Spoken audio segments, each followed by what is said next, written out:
यस्य प्रसादाद् भगवत् प्रसादो यस्य प्रसादन्यगतिकोऽयपि ध्यायं स्तुवंस्तस्य यशस्त्रिछन्दं वन्दे गुरुश्रीचरणारविन्दम् वन्दे गुरुश्री चरणारविन्दम् आनन्दलीलामयो विग्रहाय हेमाभं दिव्योत्सविसुन्दराय तस्मै महाप्रेमरस प्रदाय श्रीचैतन्यचन्द्राय नमो नमस्ते। नमो ब्रह्मण्यदेवाय गोब्राह्मणहिताय च जगद्धिताय कृष्णाय गोविन्दाय नमो नमः। तप्तकाञ्चन गौराङ्गी राधे वृन्दावनेश्वरी वृषभानुसुते देवी प्रणमामि हरिप्रिये। जय रूप सनातन भट्ट रघुनाथ श्रीजीव गोपाल भट्ट दास रघुनाथ এই ছয় গোসাইয়ের করি চরণ বন্দন যাহা হইতে বিঘ্ন নাশয় ভীষ্ট পুরন অজ্ঞানতিমিরান্ধস্য জ্ঞানাঞ্জনশলাকয়া বৃন্দাবৈ তুলসী দেব্যৈ প্রিয়ায় কেশবস্য চ বিষ্ণুভক্তিপ্রদে দেবী সত্যবত্যৈ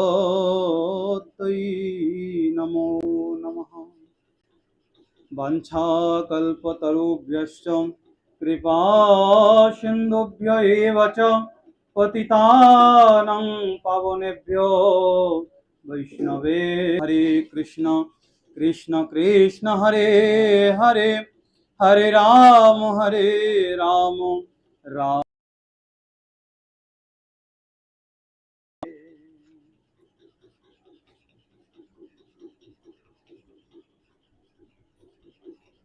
শ্রী রাধা গোবিন্দের অসীম কৃপায়, অসীম অনুকম্পায় আমরা অত্র অঞ্চল নিবাসী সকল গৌর ভক্তবৃন্দ সকলে আজকে আমরা এই শ্রীমদ্ ভাগবত সপ্তাহ মহাযজ্ঞের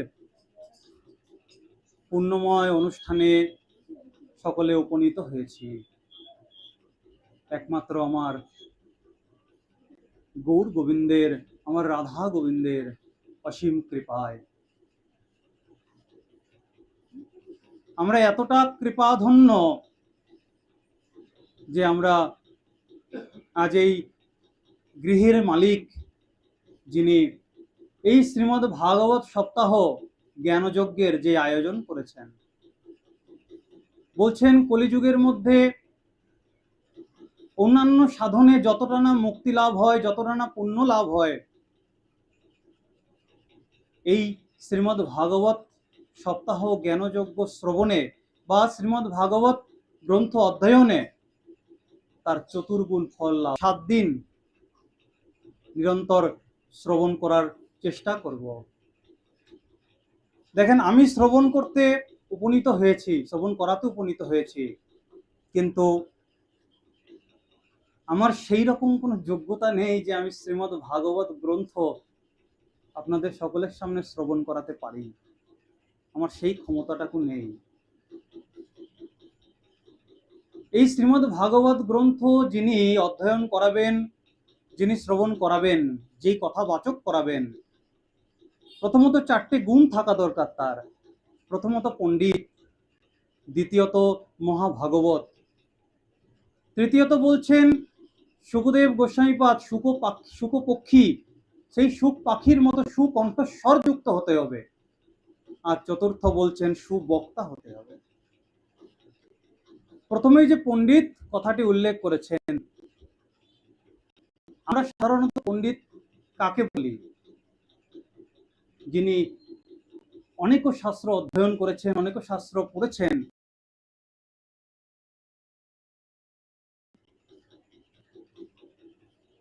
আমার মহাপ্রভু তিনি দক্ষিণ দেশে ভ্রমণ করতে করতে রামানন্দের কাছে প্রশ্ন করছেন, জিজ্ঞাসা করছেন যে রামানন্দ, তুমি বলতো কোন বিদ্যার মধ্যে আর কৃষ্ণ ভক্তি বিদ্যা অন্য নাহি আর? রামানন্দ বলছেন যে প্রভু, তুমি যে জিজ্ঞাসা করছো যে বিদ্যার মধ্যে কোন বিদ্যা সর্বশ্রেষ্ঠ, কৃষ্ণ ভক্তি বিদ্যা ব্যতীত অন্য কোনো বিদ্যা সর্বশ্রেষ্ঠ হতে পারে না। এইবার কলির জীব, আমরা বিদ্যা অধ্যয়ন ঠিকই করেছি, স্কুলে গেছি, কলেজে গেছি, জাগতিক বিদ্যা অধ্যয়ন করেছি। এই বিদ্যাকে শ্রেষ্ঠ বিদ্যা বলেন নাই আমাদের শাস্ত্র। আমাদের শাস্ত্র এই বিদ্যাকে শ্রেষ্ঠ বলেন নাই। প্রভু যখন রামানন্দ রায়কে জিজ্ঞাসা করেছেন যে বিদ্যার মধ্যে কোন বিদ্যা শ্রেষ্ঠ, রামানন্দ রায়ের একটাই উত্তর, কৃষ্ণ ভক্তি বিনা এই বিদ্যা ছাড়া অন্য কোনো বিদ্যা শ্রেষ্ঠ হতে পারে না। এইবার আমরা যে বিদ্যা অধ্যয়ন করেছি, এই বিদ্যা শুধু আমাদেরকে সংসারের এই জাগতিক বিষয়ের আশয়ের মধ্যে আবদ্ধ করে রাখবার জন্য এই বিদ্যা আমরা অর্জন করেছি, যেটা সত্য কথা। কলেজে পড়ছি, স্কুলে পড়ছি, পরবর্তীতে টাকা রোজগারের জন্য আমরা বিদ্যা অধ্যয়ন করছি। আমরা আমাদের সন্তানদেরকে শুধু শেখাই যে তোমরা বিদ্যা অধ্যয়ন করো, পরবর্তীতে চাকরি করবে, না হলে কোনো কিছু করবে। কিন্তু অর্থ উপার্জনের জন্য আমরা বিদ্যা অধ্যয়ন করি, আর অর্থ উপার্জন মানে এই জাগতিক বিষয়ের মধ্যে আমরা এক প্রকার আবদ্ধ হয়ে পড়ছি। এবার যিনি সুবক্তা হবেন, যিনি কথাবাচক হবেন, তিনি পণ্ডিত হবেন।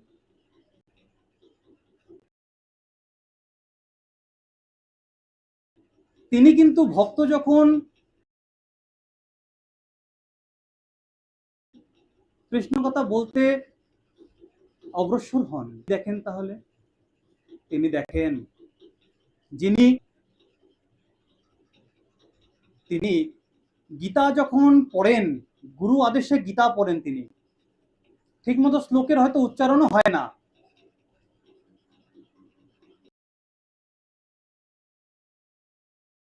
কখনো কখনো গীতার ভাবে তিনি এমন ভাবে বিভবিত হচ্ছেন যে কখনো কখনো তিনি আনন্দে ক্রন্দন করছেন, আবার কখনো কখনো উচ্চস্বরে হাস্য করছেন। তিনার যে এই মুখের ভাব, মহাপ্রভু তো তিনি পাশে বসে বসে শুনছেন তিনার গীতা পাঠ। তিনার গীতা পাঠ সমাপ্ত হবার পরে মহাপ্রভুকে দেখে সেই পরম বৈষ্ণব সাধু তিনি বলছেন, সন্ন্যাসী ঠাকুর তুমি কখন এসেছো? মহাপ্রভু বলছেন, তুমি যখন থেকে গীতা পাঠ শুরু করেছো আমি প্রথম থেকেই আছি, তোমার শুনছি তোমার পাঠ, কিন্তু তুমি আমাকে একটা কথার উত্তর দাও যে তুমি গীতা পাঠ করছো, কখনো হাস্য করছো, কখনো ক্রন্দন করছো, তোমার কি রকম এমন ভাব উদ্ভাসিত হয়ে আসছে যে তুমি এরকম কখনো কখনো হাস্য রসে মত্ত হচ্ছ, কখনো কখনো ক্রন্দনে মত্ত হচ্ছ? তখন সেই পরম বৈষ্ণব সাধু বলছেন যে সমগ্র জীবন রথের সারথি হয়ে আমার গোবিন্দ তিনি অর্জুনের রথের রজ্জু ধরে রয়েছেন।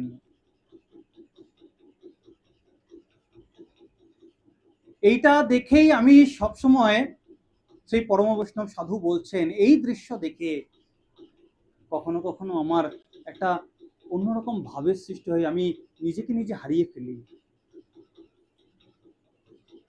কখনো মহাপ্রভু তখন বলছেন যে গীতা পাঠে তোমারই অধিকার, তুমি সে জানো এই গীতারও অর্থসার।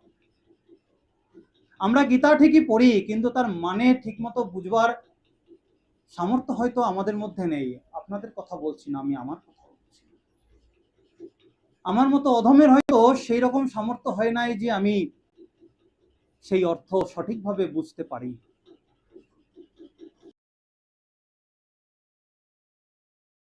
পরে বলছেন যে যিনি কথাবাচক হবেন, যিনি শ্রীমদ্ ভাগবত শাস্ত্র অধ্যয়ন করাবেন বা শ্রবণ করাবেন, তিনি পণ্ডিত হবেন।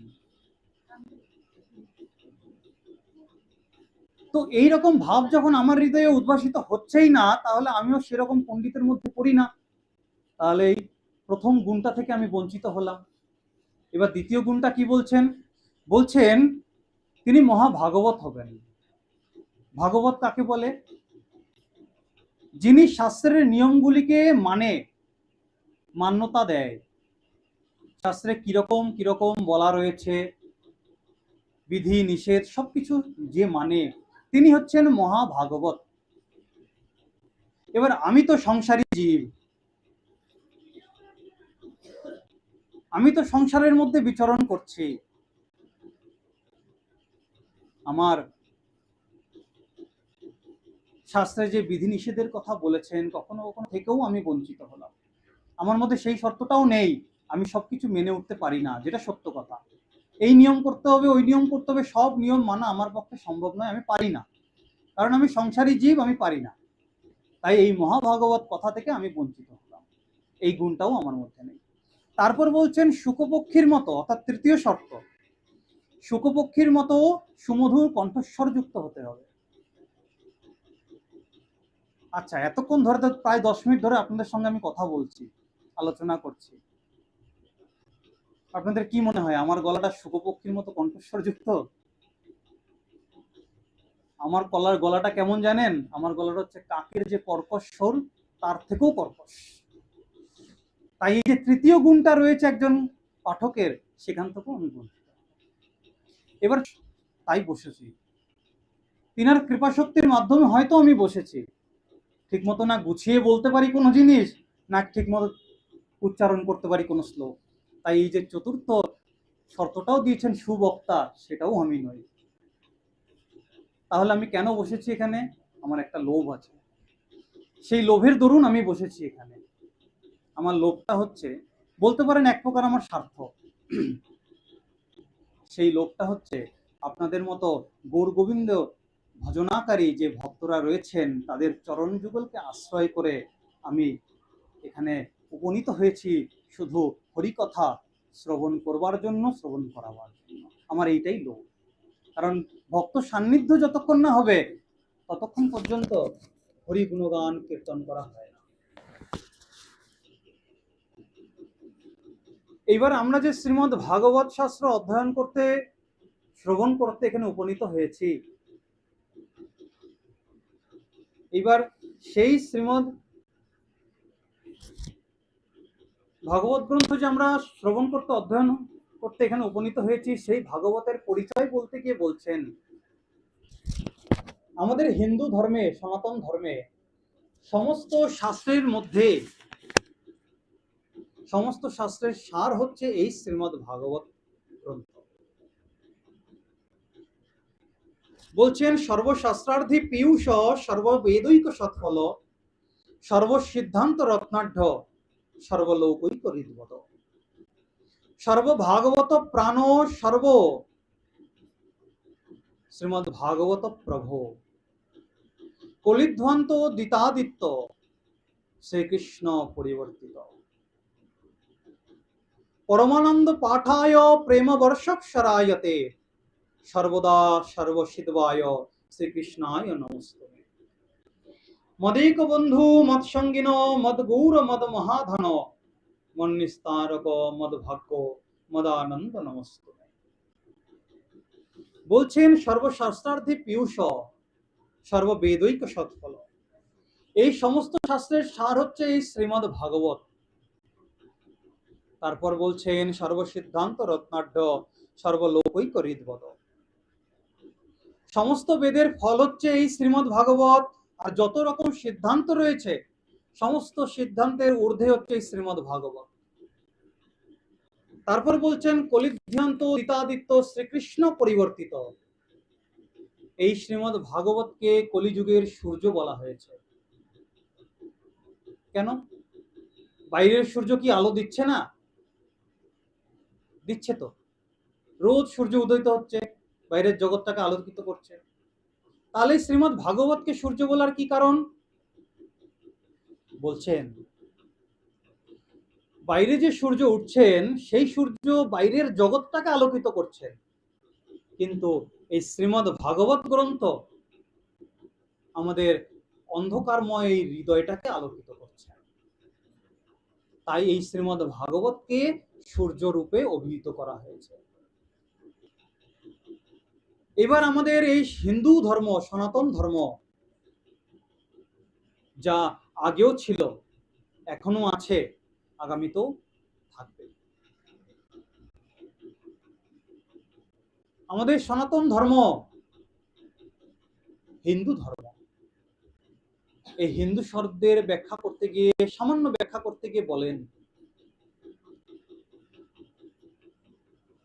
যারা মূর্তিকে পুজো করেন, যারা খারাপকে দূরে সরিয়ে দিয়ে ভালোকে গ্রহণ করেন, তারা হচ্ছেন হিন্দু।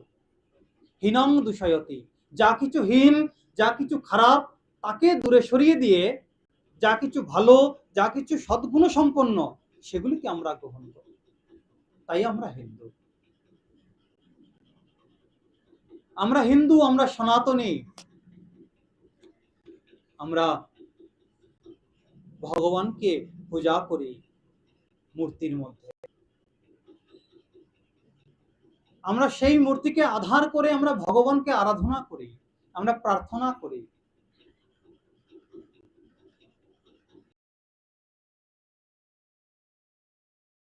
প্রার্থনা কাকে করে? যাকে আমরা দেখতে পাচ্ছি না, যিনি নিরাকার, যাকে আমরা কাছে পাচ্ছি না, তাকে প্রার্থনা করি। উপাসনা কাকে বলি? উপাসনা তাকেই করি যাকে আমরা কাছে পাই, যাকে আমরা খাওয়াতে পারি, আদর করতে পারি, ভালোবাসতে পারি। উপবাস মানে কাছে থাকা। আমরা উপবাস করি না, উপবাস মানে কি? কাছে থাকা। উপাসনা মানে যাকে আমরা কাছে পাই, ভালোবাসতে পারি, খাওয়াতে পারি, আদর করতে পারি, তাকে আমরা উপাসনা করি। ঘরে আমরা গোপাল রাখি, গৌর গোবিন্দ রাখি, তিনাদের আমরা আদর যত্ন করি, সেবা করি, নিত্য নতুন ভূষণ পরাই, আমরা অর্চনা করি। এটা হচ্ছে আমরা উপাসনা করি। এই সেই শ্রী ভারত ভূমিতে আমরা জন্মগ্রহণ করে আমরা পুণ্যময় ভূমি এই ভারত ভূমিতে আমরা জন্মগ্রহণ করে ভগবানের আরাধনা করি। আমরা সেই পুণ্যময় ভূমিকে নিজ অঙ্গে ধারণ করি। তিলক ধারণ করি না আমরা দ্বাদশ অঙ্গে? এই ভারত ভূমিকেই আমরা, ভূমির মাটিকেই আমরা তিলক রূপে ধারণ করি। আমরা এই মাটিকে প্রণাম করি। একটা গান গাই, শুনবেন, ও আমার দেশের মাটি তোমার পায়ে নোয়াই মাটি। নিজ মস্তক স্পর্শ করাই, ভূমিতে আমরা প্রণাম করি। এটা হচ্ছে ভারত ভূমির একটা। এই যে শ্রীমদ্ ভাগবত গ্রন্থ আজকে অধ্যয়ন করতে বসেছি, শ্রবণ, 4টে আশ্রম আছে: ব্রহ্মচর্য, গারস্থ, বানপ্রস্থ, সন্ন্যাস। 4টে আশ্রম। ছোটবেলাতে আগেকার সময় ছিল যে গুরুগৃহে পাঠানো, গুরুকুলে পাঠানো ব্যাপারটা, এখনকার সময় এগুলো প্রায় উঠেই গেছে বলতে গেলে। তবুও ভারতবর্ষের কিছু কিছু স্থানে এই বিষয়গুলো এখন রয়েছে, গুরুকুলে পাঠানো। বাচ্চারা উপনয়ন হবার সাথে সাথেই তাদেরকে গুরুগৃহে পাঠানো হতো, গুরুকুলে পাঠানো হতো শাস্ত্র অধ্যয়ন করবার জন্য। এবার এইরকমই কয়েকজন ছাত্র গুরুকুলের পথে অগ্রসর হচ্ছে। এবার গুরুকুলে যাবার পথে একটা নৌকা পড়ে, একটা নদী পড়ে। সেই নদীতে নৌকা মাঝি সেই ছাত্রদেরকে পারাপার করায়, আবার যখন তাদের পড়াশোনা শেষ করে ফিরে আসে তাদেরকে আবার সেখান থেকে ফেরত নিয়ে আসে। এটা তার কাজ। এবার গুরুকুলে পড়তে যাওয়ার সময় সকলকে সেই মাঝি নিয়ে যায়। যখন সেই সব ছাত্ররা গুরুকুল থেকে পড়াশোনা শেষ করে ফিরে আসে, সেই মাঝি ছাত্রদেরকে জিজ্ঞাসা করে যে, বাবারা দেখো, আমি তো পড়াশোনা তেমন একটা কিছু জানি না, আমার মনে হলো যে একটা প্রশ্ন জিজ্ঞাসা করি তোমাদেরকে, তাই করছি, তোমরা আমাকে খারাপ ভেবো না। তো সেই মাঝি সবাইকে জিজ্ঞাসা করলেন এক এক করে যে, তুমি কি পড়াশোনা করেছো, তুমি কি পড়াশোনা করেছো? তো এক একজন ছাত্র বলছেন যে আমি ন্যায় বিচার নিয়ে পড়াশোনা করেছি, এক একজন বলছেন আমি জ্যোতিষশাস্ত্র নিয়ে পড়াশোনা করেছি, এক একজন বলছে আমি বেদ নিয়ে পড়াশোনা করেছি, এক একজন বলছেন আমি শ্রুতিশাস্ত্র নিয়ে পড়াশোনা করেছি। পাশে একটা ছাত্র চুপ করে বসে আছে। মাঝির নজর পড়লো তার উপর। মাঝি জিজ্ঞাসা করছে, কি বাবা, তুমি তো কিছু বলছো না, তুমি কি পড়াশোনা করেছো? সেই ছাত্রটি বলছে যে আমি ভাগবত শাস্ত্র অধ্যয়ন করে এসেছি। মাঝি বলছে, তুমি ভাগবত শাস্ত্র অধ্যয়ন করেছো? বাহ বাহ বাহ, খুব ভালো। তখন মাঝি বলছেন, দেখো, আমি তো পড়াশোনা জানি না, তবু আমার মনে হলো, তাই তোমাকে একটা কথা বলি। যে ভাগবত শাস্ত্র অধ্যয়ন করেছে তাকে বলছে যে তোমার না ভাগবত শাস্ত্র ঠিক অধ্যয়ন করা হয়নি, জানো তো। এবার সেই ছাত্র তো একটু চমকে উঠল, চমকে উঠে বলছে যে আপনি কি বলছেন? ভাগবতের 18,000 শ্লোক, আপনি প্রথম থেকে শেষ পর্যন্ত আমাকে ধরুন, আমি অনর্গল বলে দেবো পরপর, এবং শেষ থেকে প্রথম পর্যন্ত ধরুন, উল্টো ভাবেও আমি বলে দেবো। আপনি কি বলছেন আমার পড়াশোনা হয়নি ভাগবত শাস্ত্র? বলছে, দেখো, তুমি রেগে যাচ্ছ কেন? আমি তো বললাম আমি পড়াশোনা জানি না, আমি মূর্খ, আমার মনে হলো তাই বললাম।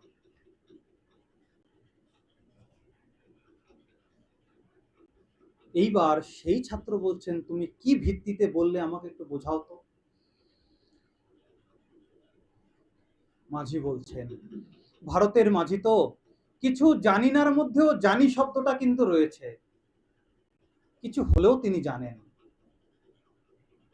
মাঝি বলছেন যে তোমার ভাগবত পড়া হয়নি।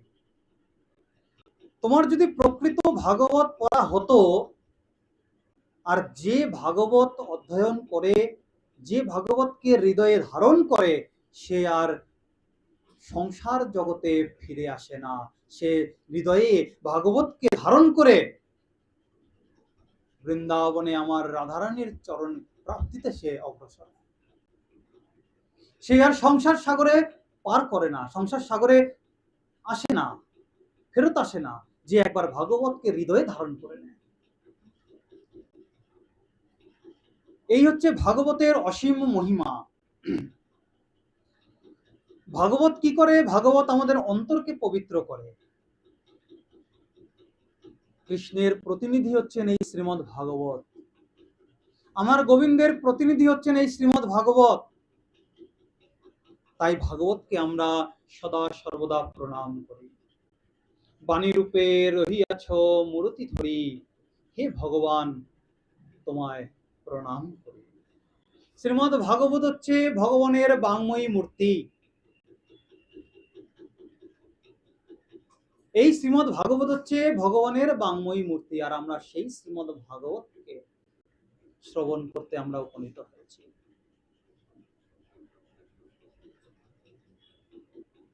এই শ্রীমদ্ ভাগবত যখন রচনা হয়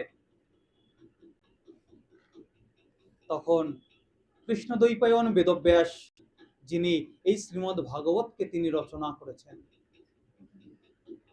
কোথা থেকে পেলেন তিনি শ্রীমদ্ ভাগবত? দেখেন, ভাগবত সর্বপ্রথমে ছিল চতুশ্লোকী ভাগবত। গুরু পরম্পরা ক্রমে সাধুদের কৃপায়, ঋষিগণের কৃপায় আমরা আস্তে আস্তে এই শ্রীমদ্ ভাগবতকে 18,000 শ্লোকে বেষ্টিত এই গ্রন্থ পেয়ে থাকি আমরা। সর্বপ্রথম যখন আমার প্রভু শ্রী নারায়ণ তিনি ব্রহ্মা ঠাকুরকে চতুশ্লোকী ভাগবত কৃপা করে দান করেছিলেন, কি কৃপা করে প্রদান করেছিলেন? চতুশ্লোকী ভাগবত, 4টে শ্লোক দিয়ে ভাগবত সর্বপ্রথম ভগবান তিনি অর্পণ করেন ব্রহ্মাকে। ব্রহ্মা পরবর্তীতে তিনি কৃপা করে নারদ যখন ধ্যানে বসেন, এই চিন্তা করে তিনি জগৎবাসীর কল্যাণের জন্য, জীবগণের কল্যাণের জন্য কিছু করবেন, এই চিন্তা যখন তিনার মনে আসে, তিনি ধ্যানে বসেন, তখন প্রথম অবস্থায় তিনি বেদকে বিভাগ করেছিলেন। এই বেদকে তিনি বিভাগ করেছিলেন বলে তিনার এক নাম পড়েছিল বেদব্যাস। প্রথমে তিনার নাম ছিল শ্রীকৃষ্ণ দ্বৈপায়ন। দ্বীপে জন্মগ্রহণ করেছেন তাই দ্বৈপায়ন, কৃষ্ণ বর্ণ ছিল তাই শ্রীকৃষ্ণ। শ্রীকৃষ্ণ দ্বৈপায়ন,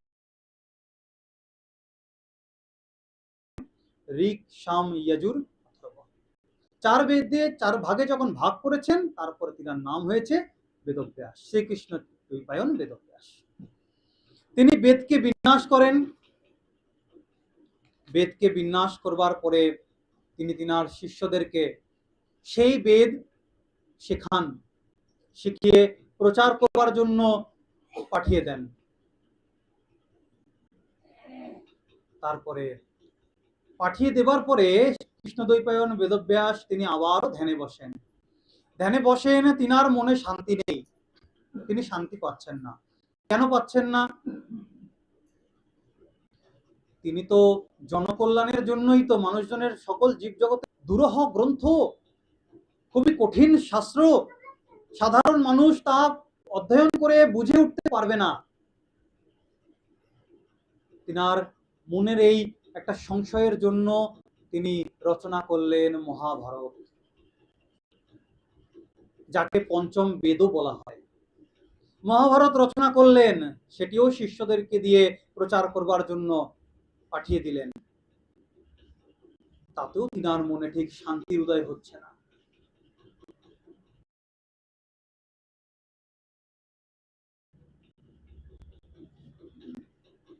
তিনি আবার ধ্যানে বসলেন।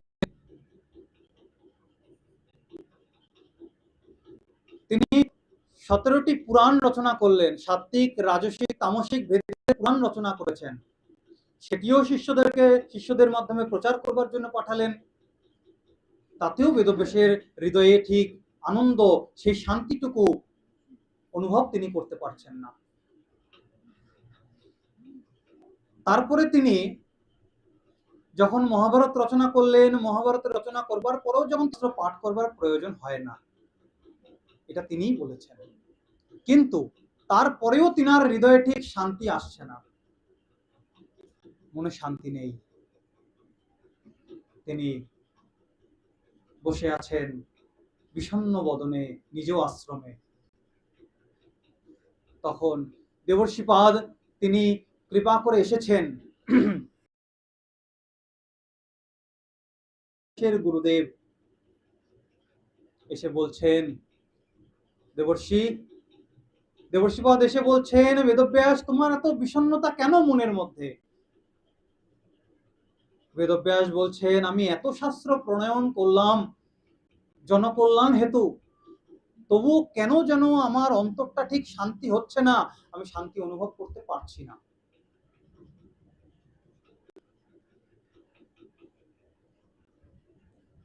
দেবর্ষিপাদ বলছেন, তুমি তো এত শাস্ত্র প্রণয়ন করেছো, এত জটিল জটিল ব্যাপার তার মধ্যে রয়েছে,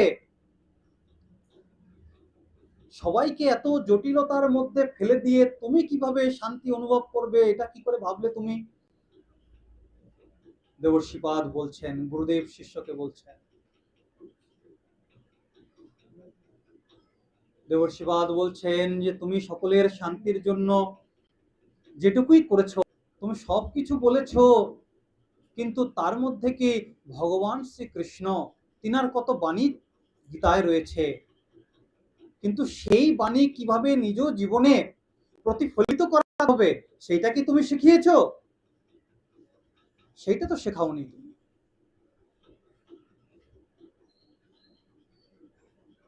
তখন দেবর্ষিপাদ বেদব্যাসকে বলছেন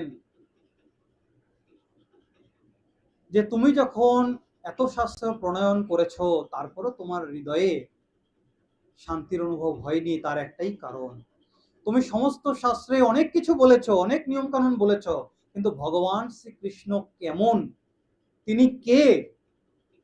দেখবেন যখন আমরা কাউকে কোনো গুরুজনকে জানবো, চিনবো, বুঝবো, তবেই তো তার আদেশ পালন করব, এটাই তো স্বাভাবিক।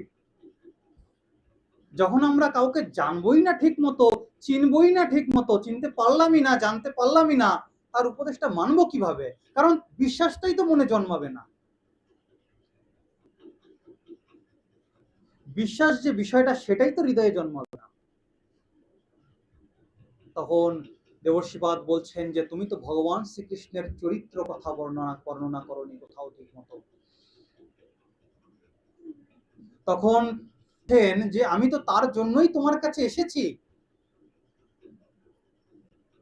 আমি আমার পিতা ব্রহ্মার কাছ থেকে যেই চতুশ্লোকী ভাগবত পেয়েছিলাম, সেই চতুশ্লোকী ভাগবতকে তোমাকে প্রদান করবার জন্যই তো আমি এসেছি। দেবর্ষিপাদ তিনি অযাচিত ভাবে কৃপা করেছেন। গুরুদেব তো সর্বদা সবসময়ের জন্য অযাচিত ভাবে কৃপা করেনি।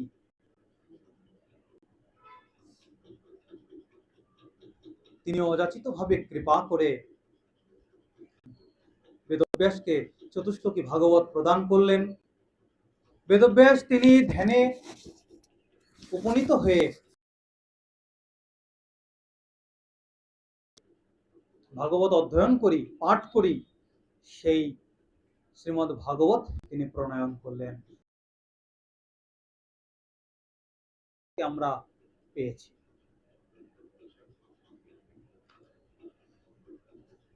এইবার এই শ্রীমদ ভাগবতকে গুরু পরম্পরা ক্রমে যখন আমাদের কাছে আসতে হবে, এই শ্রীমদ ভাগবতকে সম্পূর্ণ রূপে কে ধারণ করবেন, করাবেন, এমন একজন শিষ্য বেদব্যাস তিনি খুঁজতে লাগলেন। কিন্তু কিন্তু সমস্ত শাস্ত্র প্রণয়ন করবার পরে সমস্ত শাস্ত্রের জন্য শিষ্যদেরকে ভাগ করে দিয়েছিলেন সমস্ত শাস্ত্র, কিন্তু এই শ্রীমদ ভাগবত ভাগ করবার জন্য, শ্রীমদ ভাগবতকে অর্পণ করবার জন্য কাউকে তিনি পেলেন না। তখন তিনি ধ্যানে বসলেন। ধ্যানযোগে সাড়া পেলেন, তুমি নিজ পুত্র উৎপাদন করে নিজ পুত্রের মাধ্যমে এই শ্রীমদ ভাগবতকে সকলের মধ্যে, সকলের মাঝে তুলে নিয়ে আসতে পারবে, প্রদান করতে পারবে। তখন বেদব্যাস তিনি ধ্যানের প্রভাবে তিনার স্ত্রী বেটিকার গর্ভে সুখদেব গোস্বামীপদকে নিয়ে আসলেন। এই সুখদেব গোস্বামী পাদ, এখানে একটা আশ্চর্য বিষয় কি ঘটলো জানেন তো? সুখদেব গোস্বামী পাদ এখানে মাতৃগর্ভে কোনো কোনো সাধু মুখে শোনা, বিভিন্ন শাস্ত্রে বিভিন্ন রকম ভাবে বলা রয়েছে এই সময়কালটার কথা, যে তিনি কোনো কোনো জায়গায় 12 বৎসর পর্যন্ত মাতৃগর্ভে ছিলেন, কোনো কোনো জায়গায় বলা রয়েছে তিনি 16 বৎসর পর্যন্ত মাতৃগর্ভে ছিলেন। এবার এই দুটোর ভিতরে একটা মতভেদ রয়েছে, বা দুটো বলা চলে, সাধু মুখে শোনা যায়, আমরা শুনতে পাই। এবার সুখদেব গোস্বামী পাদ তিনি 12 বৎসর মাতৃগর্ভে ছিলেন, তারপরে তোমাকে প্রয়োজন জগৎ কল্যাণের জন্য।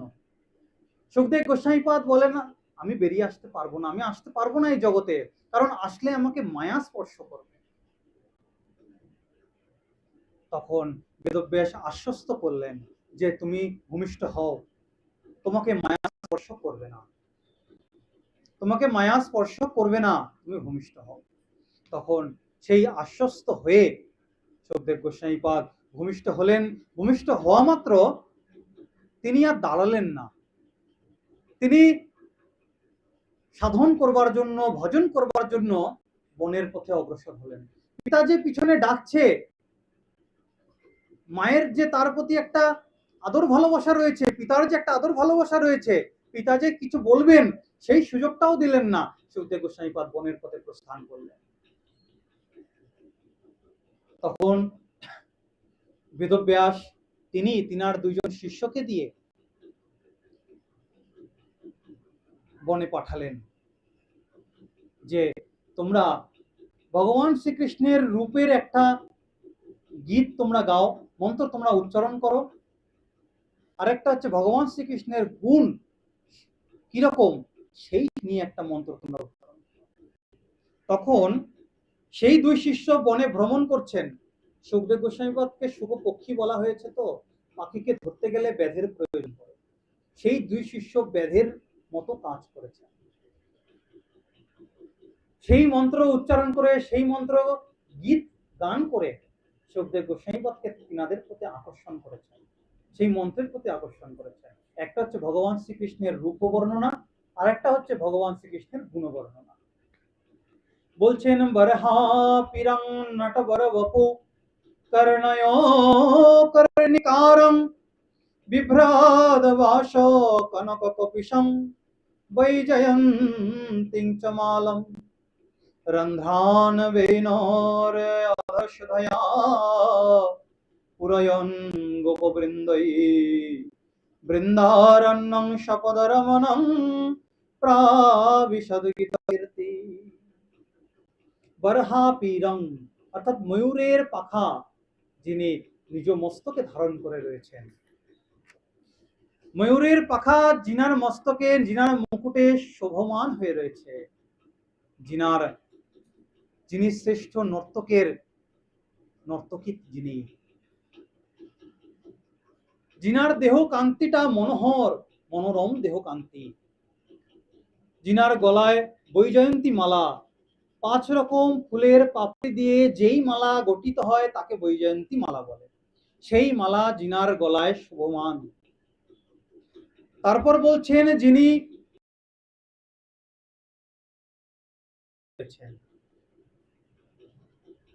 জিনার শ্রীকৃষ্ণ তার অধরের অমৃত, সেই রকম ভগবান শ্রীকৃষ্ণ তিনার যে রূপ, সেই রূপে সকলে মুগ্ধ হয়ে উঠছে। তিনি বৃন্দাবন রূপ বনভূমিতে তিনি যখন প্রবেশ করলেন, সেই বন তার চরণ স্পর্শে পবিত্র ও আনন্দময় হয়ে উঠছে। সেই রকম ভগবান শ্রীকৃষ্ণের রূপ বর্ণনা বেধরূপ সেই দুজন শিষ্য কীর্তন করছেন। আর ভগবান শ্রীকৃষ্ণের যখন গুণকীর্তন করছেন, সেই গুণকীর্তন করতে গিয়ে প্রচিতং ততন্যং কাঙ্গদয়ালং শরণং ব্রজেম। পুতনা রাক্ষসী নিজ স্তনে কালোকুট বিষ মাখিয়ে নিয়ে এসেছেন, তবুও আমার গোপাল, আমার গোবিন্দ তাকে দূরে সরিয়ে দিলেন না, তিনার বক্ষে গেলেন, সেই স্তন পানও করলেন। পান করে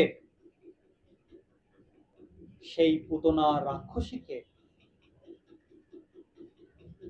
এই জন্ম মরণের যে ভবসাগর রয়েছে আমাদের জগৎ, সেই জগৎ থেকে উদ্ধার করে দিয়েছেন, তিনার চরণকে প্রাপ্ত করিয়ে দিয়েছেন। এইটা হচ্ছেন আমার ভগবানের গুণ। আমাদের কাছে খারাপ কিছু আসলে আমরা তাকে সরিয়ে দিই, কিন্তু আমার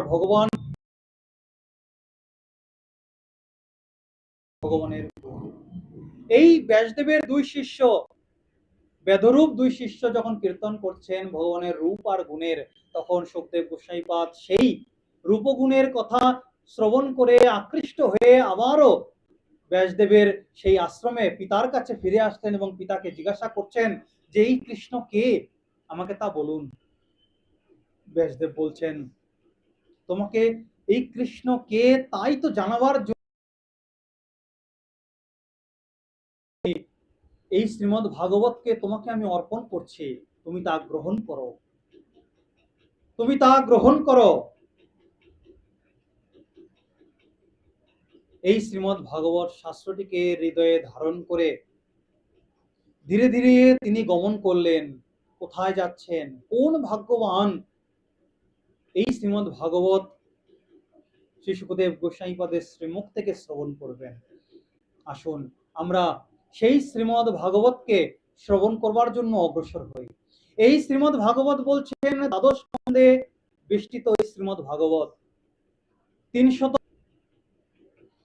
প্রত্যেকটা শাস্ত্র, আমাদের 17টি পুরাণ, গীতা, মহাভারত, রামায়ণ, যত শাস্ত্র রয়েছে সমস্ত শাস্ত্র যখন আমরা অধ্যয়ন করব দেখতে পারবো আমরা সমস্ত শাস্ত্র অধ্যয়ন করবার সমাপ্তিতে মাহাত্ম্য পাঠ করে থাকি, মাহাত্ম্য অধ্যয়ন করে থাকি। কিন্তু এই শ্রীমদ্ ভাগবতের ক্ষেত্রে এই বিষয়টা অন্যরকম। এই শ্রীমদ্ ভাগবতের ক্ষেত্রে বিষয়টা অন্যরকম। এই শ্রীমদ্ ভাগবত যখন আমরা শ্রবণ করা আরম্ভ করব, এই মাহাত্ম্য পাঠ আমরা পূর্বেই শ্রবণ করব। এই শ্রীমদ্ ভাগবতের মাহাত্ম্য সংক্ষিপ্ত সারে আপনাদের সামনে আমি বলতে চলেছি বা কীর্তন করতে চলেছি, আপনারা তা শ্রবণ করুন। শ্রীমদ্ ভাগবতের মাহাত্ম্যের প্রথমেই বলছেন, সচ্চিদানন্দ রূপায় বিশ্বোৎপত্ত্যাদি হেতবে তাপত্রয় বিনাশায় শ্রীকৃষ্ণায় বয়ং নমঃ। সচ্চিদানন্দ রূপায়, ভগবানের তিনটে বিষয়ের কথা বলেছেন। সৎ, চিত, আনন্দময় আমার গোবিন্দ। সৎ, চিত, আনন্দময়। সৎ অর্থাৎ সত্য। আমরা যে মুখ দিয়ে সত্য কথা উচ্চারণ করি, এই সত্য কথা উচ্চারণে হচ্ছেন আমার গোবিন্দ। সত্য, অনিত্য অর্থাৎ সর্বদা কালের জন্য বিরাজমান রয়েছেন তিনি। সৎ, চিত, আনন্দময়। চিত শব্দের অর্থ এই চিত্ত। তিনি সবসময়ের জন্য ভক্তগণের হৃদয়ে পরমাত্মা রূপে বিরাজমান রয়েছেন, সৎ চিত। আর আনন্দময় কেন বলা হয়েছে? তিনি সবসময়ের জন্য আনন্দেই থাকেন। আর যেই ভক্তজন, যেই মুনিজন ভগবানের চরণকে আশ্রয় করে আনন্দ উপভোগ করছেন, ভগবান সর্বদা কালের জন্য তাদের কাছে আনন্দময় হয়েই রয়েছে। এই জন্য তিনি সৎচিত আনন্দময় আমার ভগবান। তারপর বলছেন বিশ্বোৎপত্ত্যাদি হেতবে, আমার ভগবান তিনি এই বিশ্বকে উৎপত্তি করেন, লালন পালন করেন, আবার সংহার করেন যখন সময় হয়। চারটে যুগ, প্রত্যেকটা যুগকে তিনি রচনা করেছেন, সৃষ্টি করেছেন, সেই যুগে সকলকে পরিচালনা করেছেন, লালন পালন করেছেন, লালন পালন করেছেন, আবার সংহার করেছেন। কলিযুগে আমরা বসবাস করছি, কলিযুগকেও তিনি সৃষ্টি করেছেন, আমাদেরকে লালন পালন তিনিই করছেন। তিনি আমাদের পিতা, মাতা, ভাই, বন্ধু, তিনিই সব। তমেব মাতা চ পিতা তমেব, তমেব বন্ধুশ্চ সখা তমেব। তিনিই আমাদের পিতা, তিনিই মাতা, তিনিই বন্ধু, তিনিই সবকিছু। তিনি যখন মাতা পিতা হয়ে যখন সন্তানকে লালন পালন করছেন, তেমনি তিনি আমাদেরকে লালন পালন করছেন, বিশ্ব সংসারকে লালন পালন করছেন। যখন সময় হবে 4,32,000 বৎসর কলিযুগের আয়ুষ্কাল, 5,500 বৎসর অতিক্রম করছে, কলিযুগের প্রারম্ভ কাল চলছে। তিনি লালন পালন করছেন, যখন সময় হবে তিনি তখন বিনাশও করবেন। এইবার তারপর বলছেন তাপত্রয় বিনাশায়। আমাদের জীবনে 3 রকম ত্রিতাপ জ্বালা রয়েছেন, আধি দৈবিক, আধি ভৌতিক আর আধ্যাত্মিক। 3 রকম ত্রিতাপ জ্বালা থেকে তিনি আমাদেরকে বের করে নিয়ে আসে এই সংসার সাগর ভবসিন্ধু পার করে আমাদেরকে তিনার চরণ প্রাপ্তিতে উৎসুক করে তোলে। তাপত্রয় বিনাশায় শ্রীকৃষ্ণায় বয়ং। এইরকম ভগবান শ্রীকৃষ্ণকে আমি প্রণাম জানাই। তারপর বলছেন শ্রীমদ্ ভাগবতম নৌমি অমলং পুরাণং শুভম যস্য শ্রবণাধ্যয়ন মাত্রেণ গোবিন্দ লভতে রতে। বিশুদ্ধ পুরাণ শাস্ত্র হয় শ্রীমদ্ ভাগবত, ভক্তি ভরে জানাই প্রণতি। এই শ্রীমদ্ ভাগবত বিশুদ্ধ শাস্ত্র, সেই শ্রীমদ্ ভাগবতকে আমি প্রণাম জানাই। যাহার শ্রবণ কিংবা অধ্যয়ন করে যে বা শ্রী গোবিন্দে লাভ করে।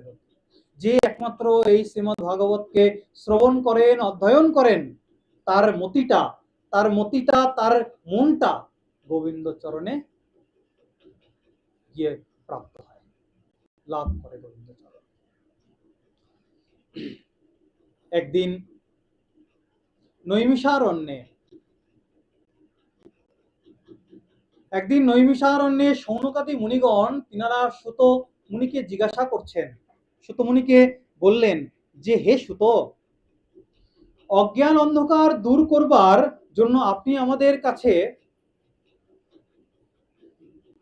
আমাদের কাছে এমনও কিছু বর্ণনা করুন, এমনও অমৃত স্বরূপ কিছু কথা, কৃষ্ণ কথা আলাপ করুন, কীর্তন করুন, যার মাধ্যমে শুধু আমরা নয়, জগতের সকলেই অগ্রসর হতে পারবো। এইরকমও অমৃত স্বরূপ কথা আমাদের কাছে কীর্তন করুন। তখন সুত গোস্বামীপাদ বলা আরম্ভ করলেন, বলছেন কালব্যালো মুখগ্রাস ত্রাস নির্নাশ হে তবে শ্রীমদ্ ভাগবতম শাস্ত্রং কলৌকিরেণ ভাষিত। এই কলিযুগকে কালরূপ সর্পের ন্যায় বলা হয়েছে।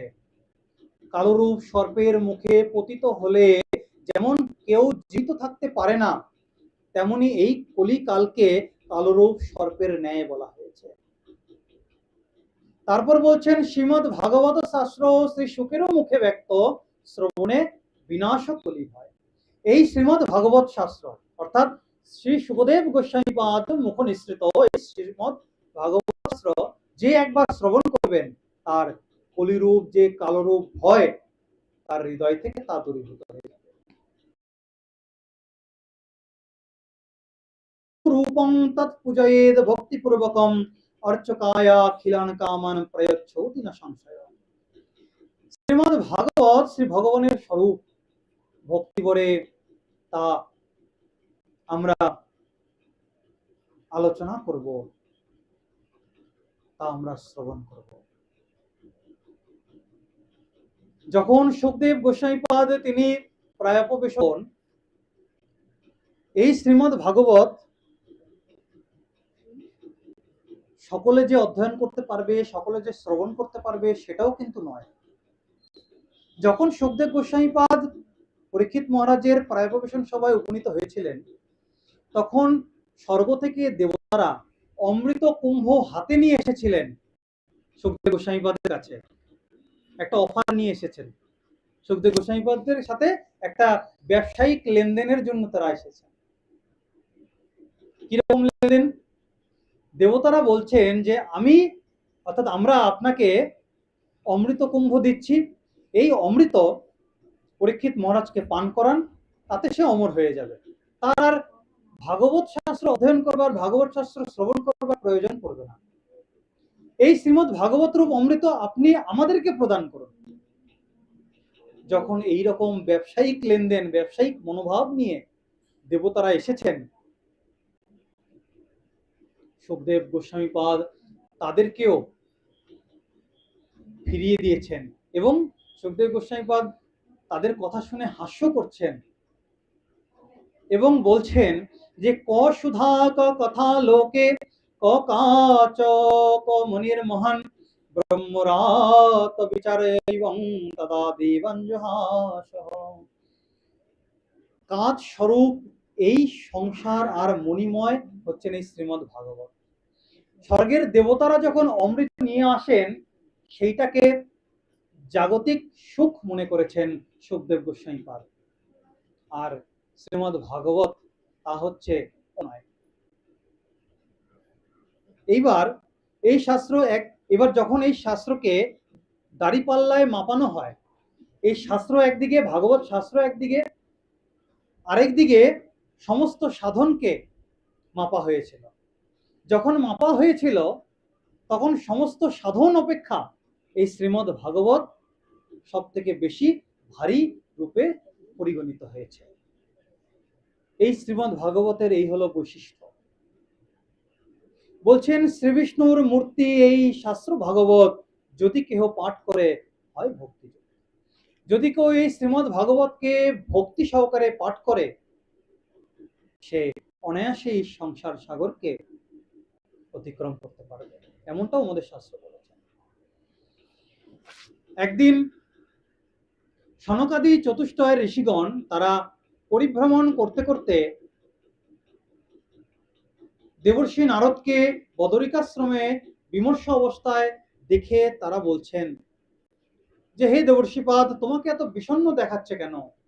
তুমি তো সব সময় ভগবানের আরাধনা করো, ভগবানের নাম গুণাগুণ করে বেড়াও, জগৎবাসীকে নাম করানো শেখাও, তুমি কেন এত বিষণ্ণ? তখন নারদ মুনি বলছেন, ঋষিবর বলছেন যে হে ঋষিগণ, এই চতুষ্টয় অর্থাৎ সনক, সনন্দন, সনাতন এবং সনত কুমার, এদেরকে চতুষ্টয় বলা হয়। সৃষ্টির আদি থেকে তিনারা রয়েছেন, সর্বপ্রথম ব্রহ্মার সর্বপ্রথম পুত্র তারা। তিনাদের বয়স অনেক বেশি, কিন্তু তাদেরকে দেখতে একদম ওই পঞ্চম বর্ষীয় বালকের মতো, বয়স কিন্তু অনেক। এবং দেবর্ষি পাদের তারা বড় ভ্রাতা দাদা তুল্য হন।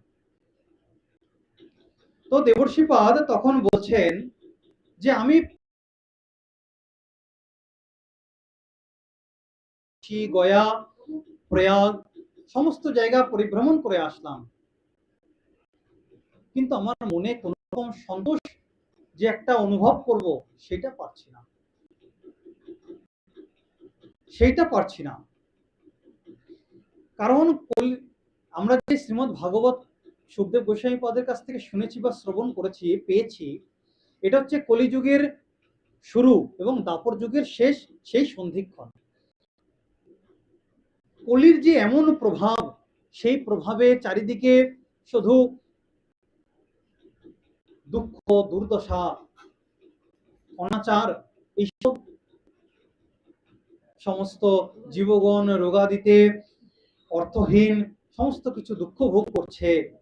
সাধুগণ তিনারা বড় অশান্তিতে রয়েছে। বিধর্মীরা হিন্দুদের উপর অত্যাচার করছে।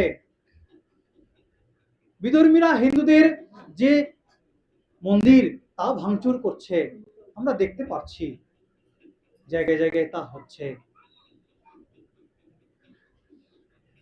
এই সব কিছু দেখে দেবর্ষিপাদের অন্তরটা বড় বিমর্ষ, বড় বিষণ্ণ। তারপরে তিনি বলছেন তিনি ভ্রমণ করতে করতে যমুনার তীরে যখন উপস্থিত হলেন,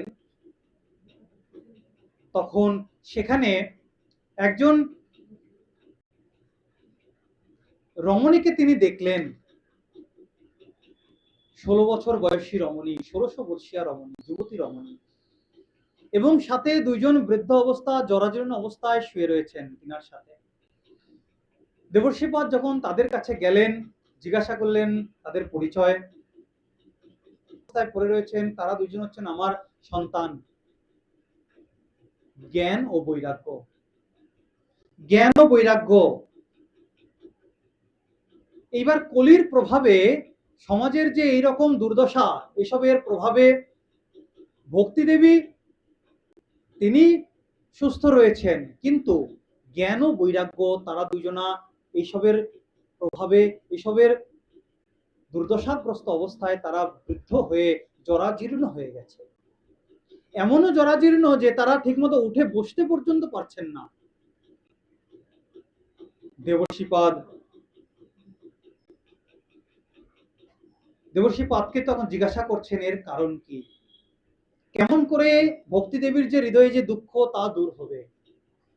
তখন দেবর্ষি পাদ বলছেন যে যোগ ও তপস্যা এসব সবকিছুই তো লুপ্ত হয়েছে বা হচ্ছে, সকলেই এখন অসুরের মতো আচরণ করছে, সাধুদের দুঃখের শেষ নেই। সমাজের মধ্যে, গৃহের মধ্যে গৃহপতির কোনো অধিকার নেই, গৃহপতিকে চালাচ্ছে, গৃহকে চালাচ্ছে শ্যালক নারীগণ। এসব কারণে সমাজটা ধীরে ধীরে একটা বিপথে গমন করছে। তপস্যা, সমাধি, সাধনা এই সব কিছু আস্তে আস্তে লুপ্ত হতে চলেছে। হে ভক্তি দেবী, তোমার বৃন্দাবনে যে তুমি রয়েছো, এই বৃন্দাবনে তোমার এখনো মহিমা রয়েছে, তাই তুমি এখনো যুবতী রয়েছো, তুমি সুস্থ রয়েছো। বৃন্দাবনে জ্ঞান ও বৈরাগ্যের কোনো স্থান নেই, তাই জ্ঞান ও বৈরাগ্যকে, জ্ঞান ও বৈরাগ্যের এইরকম জরাগ্রস্ত অবস্থা হয়ে রয়েছে। সকলে আর জ্ঞানকে নিতে চাইছে না, বৈরাগ্যতা কারোর মধ্যে আর দেখা যাচ্ছে না। যত সামান্য ভক্তিটা মানুষের হৃদয়ে রয়েছে বলে এ ভক্তি চলছে, এখান থেকে তোমাকে উদ্ধার করব। যদি উদ্ধার না করতে পারি, তখন দেবর্ষিপাদ বলছেন যে তোমাকে প্রতিষ্ঠা যদি করিতে না পারি, আমি হরিদাস এই বৃথা গর্ব করি। আমি যে গোবিন্দ দাস, নিজেকে বৃথা গণ্য করব যদি তোমাকে না সকলের হৃদয়ে প্রতিষ্ঠিত করতে পারবো। তখন তিনি আবারও বদরিকাশ্রমে উপনীত হলেন। সেখানে এই চতুর্শন অর্থাৎ সনক, সনন্দ, সনাতন, সনত কুমার সঙ্গে আলোচনায় বসলেন। তারা বলছেন, ইনারা বললেন গীতা পাঠ করে এসেছো বা হরিকথা শুনিয়ে এসেছো, তাতে তারা ঠিক মতো তাদের জরাজীর্ণটা দূর হয়নি। তাদের জরাজীর্ণ কিভাবে দূর হবে জানো? তাদের জরাজীর্ণ দূর হবে যখন তুমি এই সপ্তাহব্যাপী শ্রীমদ্ ভাগবত শ্রবণ করাবে। তখন ভক্তি দেবী সকলের হৃদয়ে বিরাজিত হবে এবং জ্ঞান ও বৈরাগ্য তারা সুস্থ হবেন এবং সকলে তিনাদেরকে গণ্য করবেন। দেবর্ষিপাদের হৃদয়ে একটু সংশয় উৎপন্ন হলো যে আমি জ্ঞান ও বৈরাগ্যের কারণে হরিকথা শুনিয়ে আসলাম, গীতা শ্রবণ করিয়ে আসলাম, তাতে তারা সুস্থ হলো না, ভাগবতের মাধ্যমে তারা কিভাবে সুস্থ হবে? তখন চতুর্শন বলছেন তোমার হৃদয়ে তো এই প্রশ্ন আসার কথা নয়, কারণ তুমি তো কৃপা করে বেদব্যাসকে চতুশ্লোকী ভাগবত প্রদান করেছিলে। তোমার হৃদয়ে তো এরকম সংশয় আসার কোনো কারণ হয় না।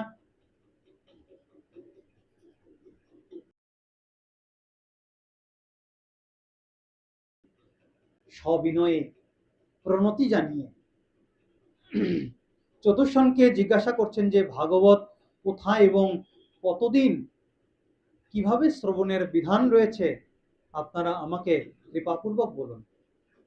আর একটু বুঝতে পারছি অসুবিধা হচ্ছে, আর একটুখানি কিছুক্ষণের মধ্যে শ্রীমদ্ ভাগবত শ্রবণ করাবার জন্য এবং শ্রীমদ্ ভাগবত তিনারা শ্রবণ করাতে সেখানে উপনীত হলেন। সমস্ত ঋষিবৃন্দ, সমস্ত শাস্ত্র, সমস্ত তীর্থ, সমস্ত বন, সমস্ত বৃক্ষ আদি সমস্ত কিছু আপন আপন রূপ ধারণ করে সেখানে উপনীত হলেন শাস্ত্র শ্রবণ, ভগবত শাস্ত্র শ্রবণ করবার জন্য। যত বড়ই পাপী হোক না কেন, মিথ্যাবাদী হোক, পিতামাতার নিন্দাকারী হোক, বিষয়ে মত্ত লোলুপ হোক, গুরু পত্নীগামী হোক, অথবা ব্রহ্ম হত্যাকারী হোক, বিভিন্ন রকম যত রকম পাপ হোক, সমস্ত কিছু পাপ থেকে সে মুক্ত হতে পারবে। সমস্ত কিছু পাপ থেকে মুক্ত হতে পারবে এই শ্রীমদ্ ভাগবত। তখন চতুর্থন একটা ঘটনা, একটা কাহিনী দেবর্ষি পদের নিকটে বললেন। সে কাহিনীটা অনেক বড়, সময়ের অভাবে একটু সংক্ষিপ্ত করে বলছি। আপনারা সকলেই সবকিছু জানেন, আমি জানি, আমি শুধু এসেছি একটুখানি জানিয়ে দেওয়ার জন্য, একটু স্মরণ করিয়ে দেওয়ার জন্য, এইটুকুই আমার পথ। চতুর্থন বলা আরম্ভ করলেন সেই ঘটনা। তুঙ্গভদ্রা নদীর তীরে আত্মদেব নামে একজন ব্রাহ্মণ ছিলেন। তিনার স্ত্রীর নাম ছিল ধুন্দুলি। তারা খুবই পুণ্যাত্মা ছিলেন। তারা দান ধ্যান করতেন, কিন্তু তাদের একটা দুঃখ ছিল, তাদের কোনো সন্তান ছিল না। এই সন্তান অভাবে আত্মদেব বনে যাত্রা করলেন, যে তিনি মৃত্যুবরণ আত্মহত্যা করবেনই, এই চিন্তা করে তিনি সেখানে গমন করলেন। আত্মদেব বনে বসে আছেন, এমন সময় একজন ঋষিমুনি আসলেন। তিনার নিকটে আত্মদেব বললেন যে আমার সমস্ত দিক দিয়ে আমি ঠিক আছি, কিন্তু আমার মনে একটাই দুঃখ, আমার কোনো সন্তান নেই। তখন ঋষিবর আত্মদেবের কপালে দেখে না, জ্যোতিষীরা দেখে বলেন যে তোমার কপালে এই দুর্গতি রয়েছে, এই সুগতি রয়েছে। সেটাও বললেন যে তোমার আগামী কয়েক জন্ম তোমার পুত্র সন্তান হওয়ার কোনো লক্ষণই নেই। তাই তুমি নিয়তির বিরুদ্ধে গিয়ে কোনো কর্ম করবে না। নিয়তির বিরুদ্ধে কর্ম করতে গিয়ে চিত্রকেতুরও এইরকম, রাজা চিত্রকেতুরও এরকম দুঃখ ভোগ করতে হয়েছিল। তুমি নিয়তির বিরুদ্ধে যেও না। আত্মদেব তো নাছরবান্দা, ছাড়বেনই না ঋষিবরকে। বলছেন যে করেই হোক আমার পুত্র সন্তান চাই, আপনি আমাকে তা অর্পণ করুন। তখন ঋষিবর বাধ্য হয়ে একটা আম্রফল, একটা আম প্রদান করলেন। বললেন তোমার স্ত্রীকে এটি খাইয়ে দেবে, তোমার একজন পুণ্যাত্মা সদ্গুণ বিশিষ্ট সন্তান জন্ম নেবে। কিন্তু তোমার স্ত্রীকে সত্য, শৌচ, দয়া এবং দান এই রকম বিষয়গুলিকে মেনে চলতে হবে যতক্ষণ পর্যন্ত না সন্তান ভূমিষ্ঠ হচ্ছে। এবার ধুন্দুলি ছিল একটু দুষ্টু বুদ্ধি সম্পন্ন, তার স্ত্রী, আত্মদেবের স্ত্রী। ধুন্দুলি কি করলো, ধুন্দুলিকে যখন আত্মদেব এসে বললো তুমি আমটি গ্রহণ করো, একজন সন্তান জন্ম নেবে, পুণ্যাত্মা সন্তান জন্ম নেবে। ধুন্দুলি বা চিন্তায় পড়লো যে এই আমটা খেলে আমার গর্ব হবে, আমি দেখতে কুৎসিত হয়ে যাব, আমি ডাকাতরা, চোরেরা যদি আমার বাড়িতে হামলা করে আমি দৌড়তে পারবো না। এইরকম বিভিন্ন রকম কটু কথা। আসলে দুষ্ট বুদ্ধি, তো দুষ্ট বুদ্ধিটাও দুষ্টুই হবে, ভালো আর হবে না। তো মাথাতেও দুষ্টু বুদ্ধি সম্পন্ন হওয়াতে মাথাতেও সেই রকম কুকীর্তি কথাবার্তা মাথায় আসছে। এসব চিন্তা ভাবনা করতে করতে তার একটা বোন ছিল। এবার দুষ্টু বুদ্ধির সঙ্গ তো দুষ্টু বুদ্ধি সম্পন্নই হবে, ভালো সঙ্গ তো হবে না। তার বোনটাও ছিল দুষ্টু বুদ্ধি সম্পন্ন। বোনকে সব কথা বলাতে বোনটা বলল যে আমি তো গর্ভবতী, আমারও একটা সন্তান আগামীতে জন্ম নিচ্ছে, তা তুমি একটা কাজ করো, আমার সন্তানটা আমি তোমায় দিয়ে দেবো। আমার যে স্বামী রয়েছে, বোনটা বলছে, আমার যে স্বামী রয়েছে তাকে কিছু টাকা করে দিয়ে দিও, অর্থ দিয়ে দিও, তাতে সে মেনে যাবে। আর সেই সন্তানকে আমি মাঝে মধ্যে এসে দুধ খাইয়ে দিয়ে যাব, লালন পালন করব, হয়ে যাবে। কথা মতো সেই বোনের সন্তান উৎপন্ন হলো, ভূমিষ্ঠ হলো। সেই সন্তানকে রাতের অন্ধকারে ধুন্দুলির কাছে দিয়ে গেল। এবার পরের দিন সকালে তো সারা গ্রাম রটে গেল যে আত্মদেবের গৃহে সন্তান জন্মগ্রহণ করেছে। আর এমনই কপাল দেখুন, সেই যে আম ফলটা ধুন্দুলি তো খায়নি, সে তার বাড়িতে, তার গৃহে একজন গাভী ছিল, সেই গাভীকে সেই আমটা খাইয়ে দিল। আত্মদেবের এমনই সৌভাগ্য, মানে বলে না ভগবান যখন দেয় মানে পরিপূর্ণ করে দেয়। তার গৃহে সন্তান ছিল না, ধুন্দুলির কাছেও সন্তান আসলো বোনের মাধ্যমে। সেই গাভীর গর্ভ থেকেও মনুষ্যরূপী সন্তান জন্ম নিল। কানটা গরুর কর্ণ আকৃতি, তাই তার নাম হয়েছে গোকর্ণ। আর ধুন্দুলির মাধ্যমে ধুন্দুলির কাছে যে সন্তান আসলো সেই সন্তানের নাম রাখা হলো ধুন্ধুকারী, মায়ের নাম হিসাবে নামকরণ হয়েছে। দুই সন্তানই বর্ধিত হতে থাকলো, গুরুকুলে গেল, শাস্ত্র অধ্যয়ন করলো, কিন্তু এই গোকর্ণ খুবই সদ্গুণ সম্পন্ন এবং পরম ভগবান ভক্ত তৈরি হয়েছে। কিন্তু এই ধুন্ধুকারী খুবই দুষ্ট বুদ্ধি সম্পন্ন। মা দুষ্ট বুদ্ধি, তো দুষ্ট বুদ্ধির গর্ভ থেকে দুষ্ট বুদ্ধি জন্ম নেয়। ধুন্ধুকারী কি করলো, ধীরে ধীরে সে এমনই দুষ্ট বুদ্ধি সম্পন্ন হয়ে উঠলো, আস্তে আস্তে চুরি, ডাকাতি, বেশ্যা সঙ্গ, কুলোটা নারী সঙ্গ এসব করতে লাগলো। করতে করতে পিতামাতাকে মারতে পর্যন্ত উদ্যত হলো। পিতা সন্তানের এইরকম আচরণে খুবই কষ্টে রয়েছে, তা দেখে গোকর্ণ, সেও তো তার সন্তান এক প্রকার, সেও তো লালন পালন করেছে। গোকর্ণ পিতাকে আদেশ করলো, আদেশ তো নয়, উপদেশ করলো যে ভগবত পথে অগ্রসর কিভাবে হতে হয়, ভগবত চরণ কিভাবে প্রাপ্ত করতে হয়। গোকর্ণের উপদেশে আত্মদেব ব্রাহ্মণ তিনি বনে গমন করলেন, সংসার ত্যাগ করে চলে গেলেন। এইবার ধুন্ধুকারীর তো আনন্দে আর ধরে না, পিতা নেই, পিতার সমস্ত সম্পত্তি তার, সমস্ত সম্পত্তি নিয়ে সে বেশ্যা সঙ্গ করতে লাগলো, মাকে রীতিমতো মারতে লাগলো। মা মার খেতে খেতে, ধুন্দুলি নিজের মা তো নয়, সৎমা, মা মার খেতে খেতে মা এতটা অতিষ্ঠ হয়ে পড়লো, বাড়িতে একটা কুয়ো ছিল, সেই কুয়োতে ঝাঁপ দিয়ে মা নিজের প্রাণ ত্যাগ করলো। ধুন্ধুকারীর তো এবার আরো আনন্দ, মা নেই, বাবা নেই, 5জন কুলোটা নারীকে, বেশ্যা নারীকে বাড়িতে নিয়ে আসলো, তাদের ভরণ পোষণ করতে লাগলো। বলে না, রাজার ধন বসে খেলেও শেষ হয়ে যায়। একদিন বসে খেতে খেতে চুরি করা ধন সম্পত্তি শেষ হলো। এবার সেই নারীগণ বলছে, আমাদের আরো গয়না চাই, আমাদের আরো টাকা পয়সা চাই। তাদের ভরণ পোষণের জন্য সেই ধুন্ধুকারী এবার ডাকাতি করা আরম্ভ করলো। সোনা রূপো, সোনা দানা সবকিছু ডাকাতি করে নিয়ে আসলো। একদিন সেই কুলোটা নারীগণ, তারাও তো কুলোটা নারী মানে দুষ্টবুদ্ধি সম্পন্ন, তারা ভাবলো ধুন্ধুকারী এত সোনা দানা নিয়ে আসছে, কোথা থেকে নিয়ে আসছে, নিশ্চয়ই চুরি করছে। একদিন রাজার লোকেরা ধরবে, তাকে নিয়ে যাবে, সাথে আমাদেরকেও ধরবে। আমরা কি করি, রাতের অন্ধকারে ধুন্ধুকারীকে গলায় দড়ি বেঁধে মারবার চেষ্টা করলো, মরল না, অনেক চেষ্টা করেও মরল না। তারপরে তখন তারা বলছেন, আমাদের প্রিয়তম অর্থাৎ ধুন্ধুকারী সে কাজের উদ্দেশ্যে বাইরে গেছে।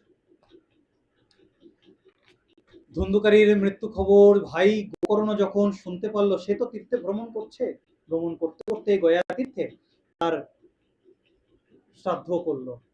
কিন্তু এই ধুন্ধুকারী এতটা পাপী ছিল, তার শত গয়া শ্রাদ্ধতেও তার মুক্তি হবে না।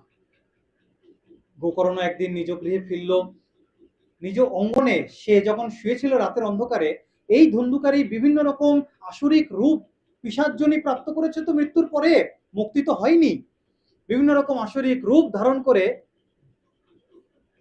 এই গোকর্ণকে, নিজের ভাইকে ভয় দেখাতে লাগলো। গোকর্ণ গঙ্গার জল ছিটিয়ে তাকে শান্ত করলো এবং বলল, তুমি কে?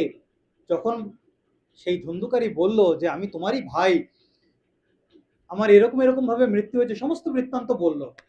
এবং গোকর্ণ বলল, আমি গয়াশ্রাদ্ধ তো করেছি তোমার উদ্দেশ্যে। তখন ধুন্ধুকারী বলল, শত গয়াশ্রাদ্ধ তো আমার মুক্তি হবে না। তখন গোকর্ণ বলল, তাহলে তোমার কিভাবে মুক্তি হবে? ধুন্ধুকারী বলছেন, সেটা তুমি বোঝো, তুমি আমাকে মুক্তি দাও। তখন গোকর্ণ তিনি ধ্যানে বসলেন এবং সূর্যের গতিকে রোধ করে দিয়েছেন নিজের সাধন বলে। এবং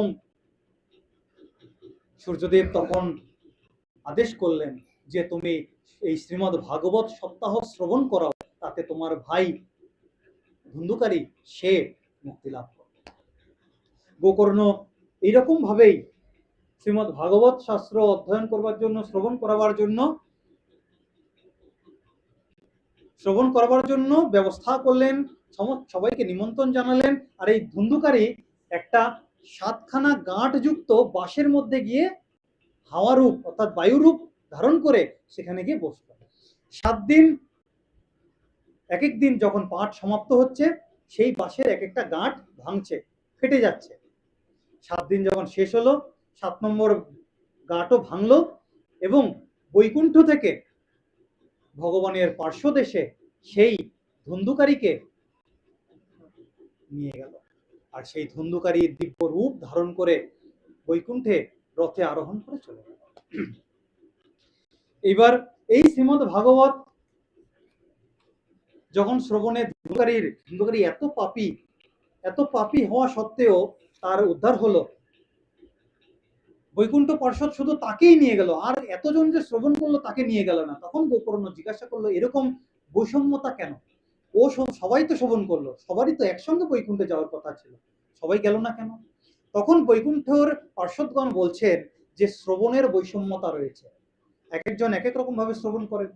এই ধুন্ধুকারী 7 দিন অনাহারে থেকে নির্জলা ব্রত একরকম করে একনিষ্ঠভাবে যখন শ্রবণ করেছে, তাতে তার মুক্তি হয়েছে। সকলে তো সেরকম ভাবে শ্রবণ করেনি, কেউ খেয়ে, কেউ অসুচি অবস্থায়, বিভিন্ন রকম ভাবে তারা শ্রবণ করেছে, তাই সকলের একসঙ্গে মুক্তি হয়নি। তাই গোকর্ণ আবারও এরকম করলো, ভাগবত সপ্তাহের আয়োজন করলো, সকলকে নিমন্ত্রণ জানালো, সকলের নিমন্ত্রণে আসলো, শ্রবণ করলো এবং বৈকুণ্ঠ থেকে পার্শ্বদরা এসে গোকর্ণ সমেত সকলকে রথে আরোহণ করিয়ে নিয়ে গেল বৈকুণ্ঠে। এটা হচ্ছে ভাগবতের অসীম মহিমা।